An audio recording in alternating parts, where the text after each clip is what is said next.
I can't tell you the exact first moment I was dysregulated.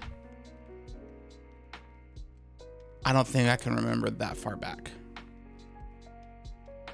But I can tell you the moment I found out I was. And I was sitting on a couch in a therapy session. And I probably have lived 30 something years. Maybe not dysregulated the whole time, but a large majority of it. And the first time I ever felt regulated,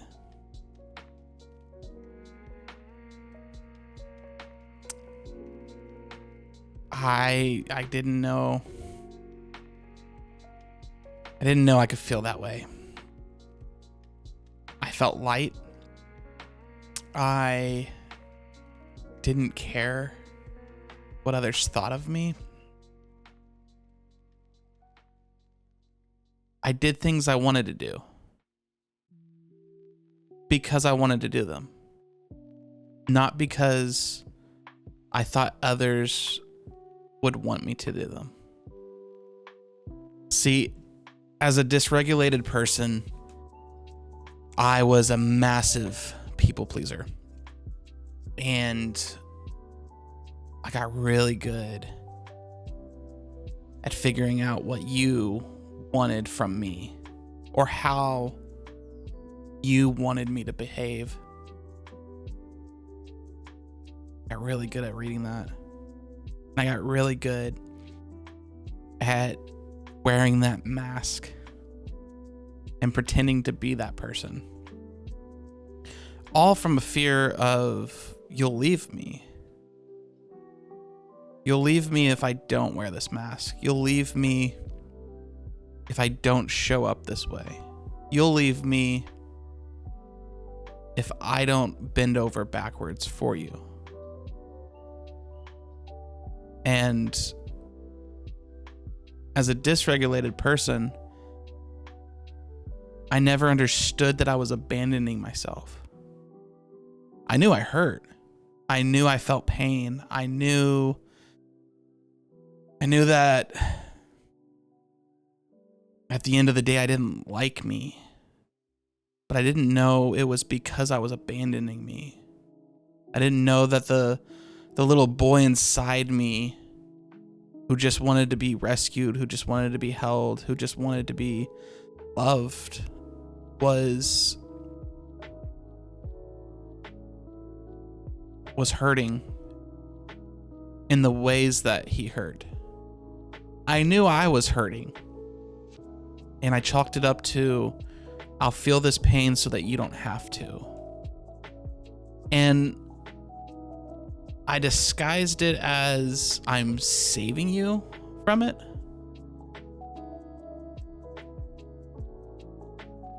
So if I'm hurting, you're not. And I think that's where my narcissistic tendencies started.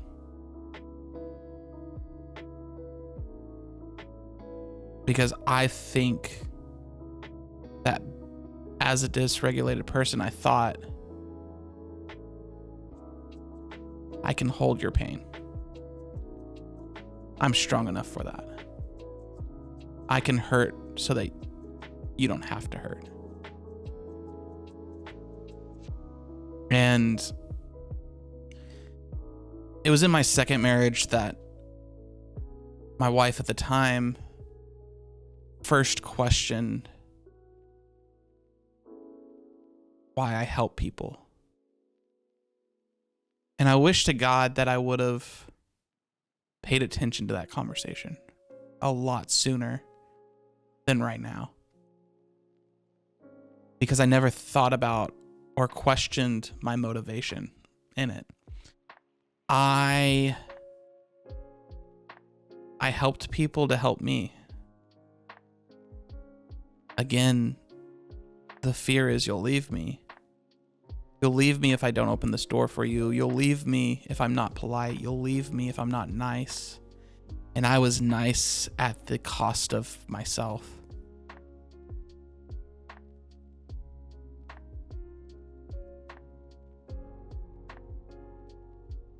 Someone just told me the other day, kindness isn't nice. Or rather, kindness isn't always nice. And that is one of my favorite statements right now. Because I can be kind. That's not always nice. See, kindness shows up, and it's kind of me to stand on my boundaries. It's kind of me to enforce those boundaries. It's kind of me to tell my friends, hey, I think that we can do better here. That's not always nice to hear, but it's kindness.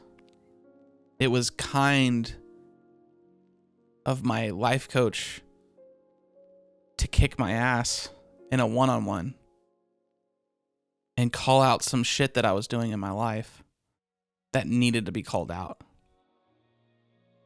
That was kind of her. At the moment, it didn't feel nice, but her heart was because she cared.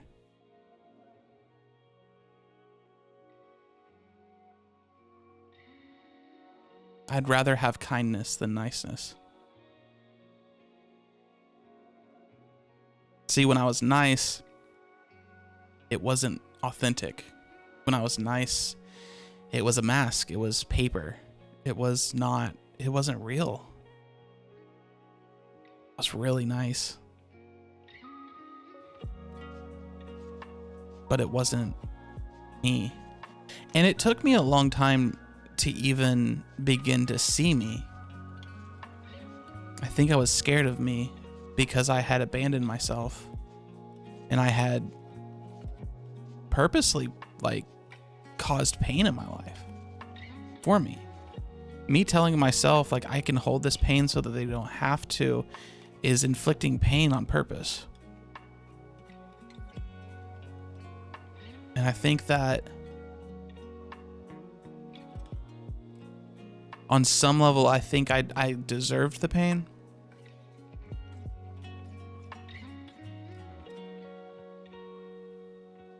I didn't think I deserved love. That was the hardest thing for me to ever feel like I deserved was love. And I still fight it some days. I still fight the default mindset I had of I don't deserve goodness and I don't deserve love in my life, which is just a complete lie. I don't have to work for love. I don't have to earn goodness. And there's a part of me that feels bad saying that even today.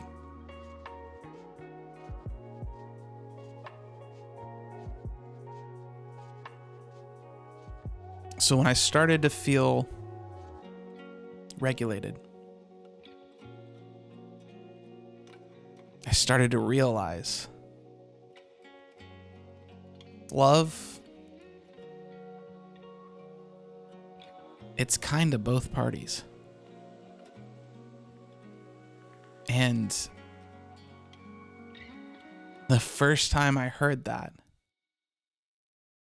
I told the person who said it to me, that's not true. I genuinely, because I was raised on Boy Meets World and How I Met Your Mother and all these rom-coms and television shows about romance and relationships, I had this belief that I had to hurt in order to love you. If I didn't love you, I wouldn't hurt this much. Genuinely believe that. And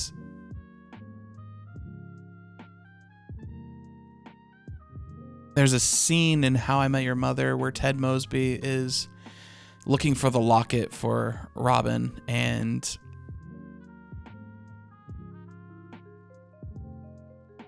he has a conversation with one of his exes who is just crazy, but he makes the statement that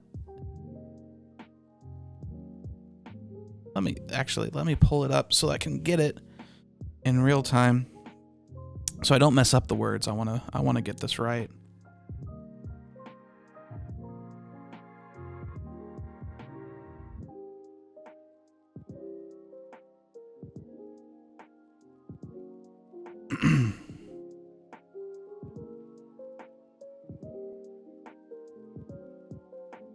Here it is. He says, if you're looking for the word that means caring about someone beyond all rationality and wanting them to have everything they want, no matter how much it destroys you, it's love. And I fully believed that. But that's not what love is. You don't have to be destroyed for love. I don't have to be destroyed for love.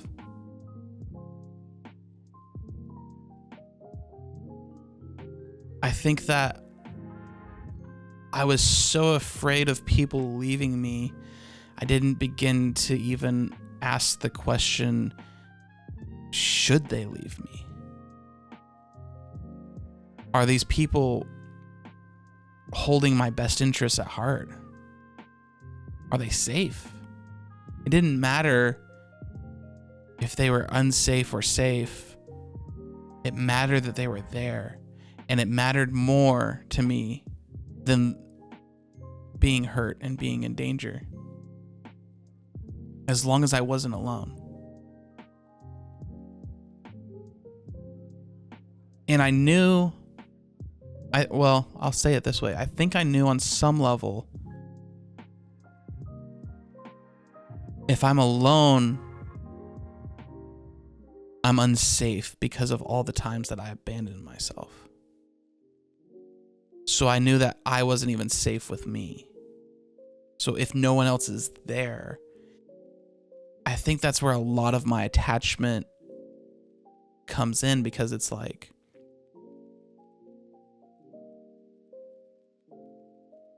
as long as you're here, I can't abandon me. And the track record showed that I would abandon me every chance that I got.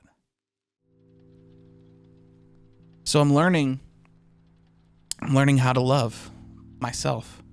I'm learning what that means.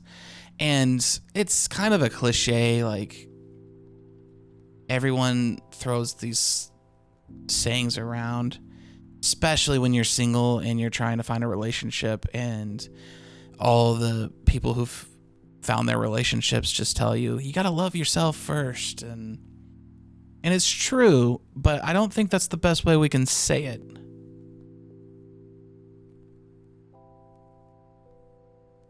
I didn't realize how many practical things I did that abandoned me, that I did on a day-to-day basis. I didn't realize what it meant for me to stay with me. See, as a Enneagram 9 and an anxious attacher, It's a whole soup of goodness right there.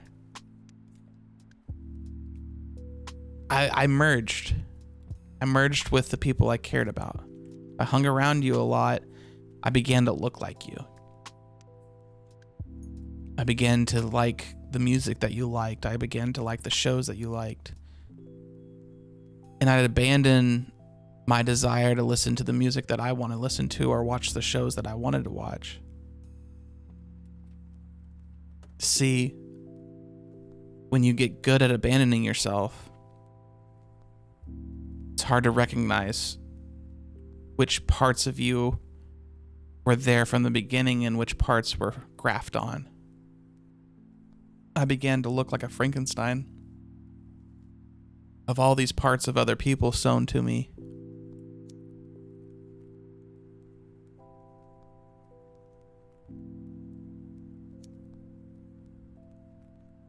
And it wasn't until I started to unsew things in my life that I began to see my original self. And it took me a long time to even pay attention to the little kid inside me that was scared. He had been making decisions for 30 years as a 2-year-old.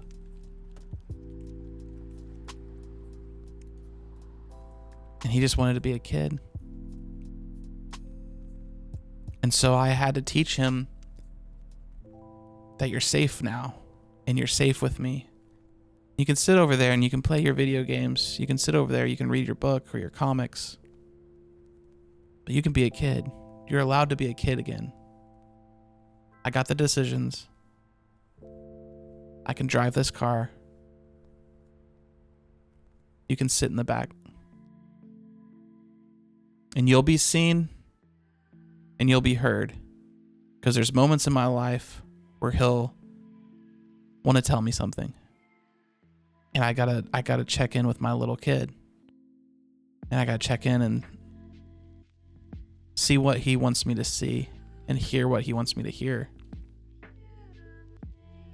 It's a real fascinating dynamic now with me. I don't know if you guys have ever seen the movie A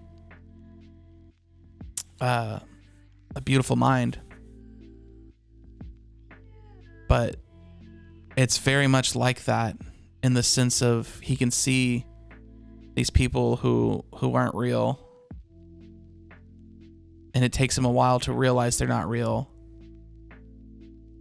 but he sees them and he's aware of their presence. And that's how it is for me and my little kid. I can see him and I can be aware that he's there.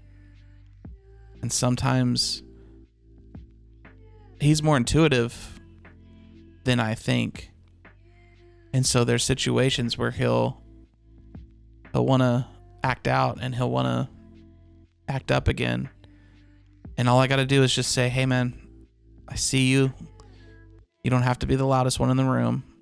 I can listen to you. What is it that you want me to know? What is it you want to tell me? Or where do you want to go? What do you want to do? This is how I started to love myself. I started to have conversations with myself.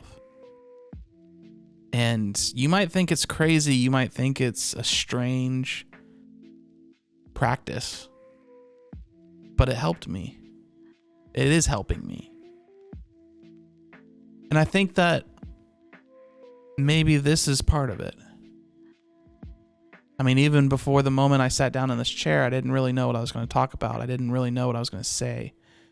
I knew I was going to talk about being dysregulated, but I didn't know where that would leave me. So in a way, I am talking to my younger kid right now. I am talking to myself. And it's not a strange practice. It might feel that way. It's just not a normal practice. And I want to normalize checking in with me. You see, I was so unaware of myself for years. And to the point where I couldn't feel parts of me. In my group therapy and my normal therapy, we'll do these grounding exercises where you sit in your chair, or you lay on your couch, or you lay on your bed, and you do a scan of your body from the top of your head to the bottom of your feet, and you just go through and you notice how your head feels and the wind blowing in it, and then like you move towards your neck, and how does your neck feel, and how it sits on its shoulders, and how does your shoulders feel? Are they relaxed? And it goes through a whole body scan, and there were parts of me I couldn't feel. I didn't know how to reawaken those parts of me. I didn't know how to check in on myself, to understand that anxiety can be in my chest, but it can be in my stomach too, and sometimes it's in my hands. That the shortness of breath that I felt when I had panic attacks, that it didn't really resonate in my lungs, it resonated down in my stomach until it choked me out. I didn't know to put physical locations to these feelings that I was feeling.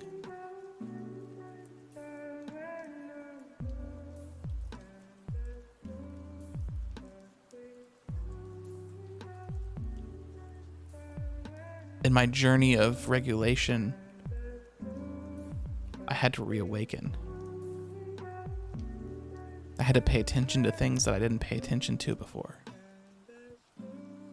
I had to not leave the uncomfortable situations. I had to stay and remain in the pain that I would leave for other pain. I'd rather feel inconvenienced than sit across from my younger self and look at him in the eye and say I've left you, and say that I've intentionally hurt you. I'd rather be used and abused by a stranger that I just met and bend over backwards and do everything I can for them, because I wanted someone to do that for me. Couldn't admit that. I couldn't admit that the love that I was so desperately trying to give others was the love that I wanted to receive. That I wanted someone to rescue me, that I wanted someone to show up for me, and I wanted someone to see me and to pay attention enough and to hear me, love me enough to care, enough to stay. So to meet this need and this desire, I manipulated. The masks that I wore, the ways that I showed up, it was manipulation. Because they never got to see the 2-year-old that was standing before them. I made sure that they felt and believed that I had everything under control. That I was good. I was healed. I wasn't.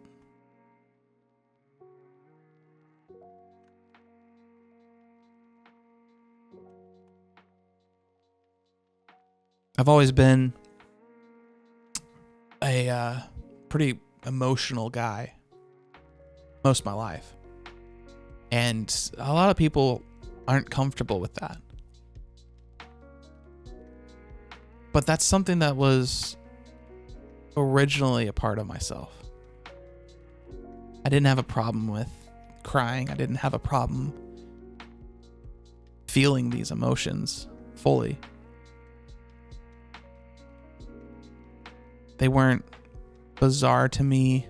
Didn't feel, in the beginning at least, I didn't feel like I had to hide any of it.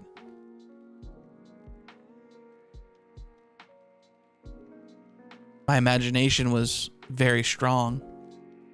I think that people who are very emotional have very strong imaginations. I think that kind of goes hand in hand in ways that we don't fully understand yet. But it's very creative. Loved art, loved beauty. I remember the first movie that made me cry as a kid. And I remember just feeling a part of the story and feeling a part of the scene and being so aware of the emotions that were portrayed that I felt those emotions.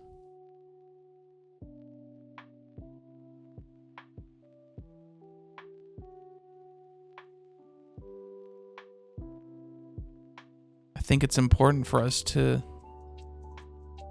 really just be okay being a little emotional. Because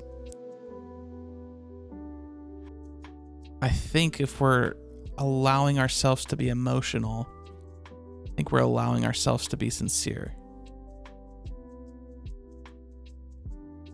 And we get to show up in a more authentic way. And so, in the ways that they used to sign off their letters, where they would say, "Sincerely yours," I'm here to say, emotionally yours.